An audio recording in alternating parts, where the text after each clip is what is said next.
একই সাথে আমরা শিক্ষামন্ত্রী দেখতে পাচ্ছি সে বিভিন্ন ধরনের পপুলিস্ট বক্তব্য দিচ্ছে। আমরা দেখতে পাচ্ছি তিনি বক্তব্য গিয়ে পশ্চিমবঙ্গ যারা শিশুরা আছে তাদেরকে জিজ্ঞেস করছে তারেক রহমানের মেয়ের নাম কি, প্রাইম মিনিস্টার সাবেক প্রধানমন্ত্রী বেগম খালেদা জিয়ার নাতির নাম কি।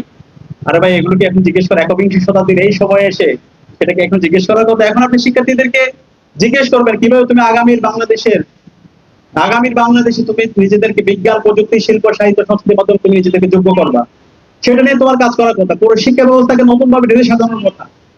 সারা বিশ্বব্যাপী কিভাবে নেতৃত্ব দেওয়া যায়, নতুন নতুন কিভাবে প্রযুক্তি আবিষ্কার করা যায়, সেটা নিয়ে কাজ করার কথা, সেটা নিয়ে কথা বলার কথা।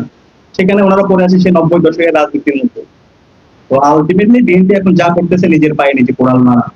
তাদের দুটো সুযোগ ছিল, এই জুলাইয়ের আকাঙ্ক্ষাকে ধারণ করে সংস্কারের পক্ষে অবস্থান নেওয়া, অথবা এই জুলাইয়ের শহীদদের সাথে গাদ্দারি করে, জাতির সাথে প্রতারণা করে, জনরায়কে উপেক্ষা করে নিজেদেরকে পতনের দিকে নিয়ে যাওয়া।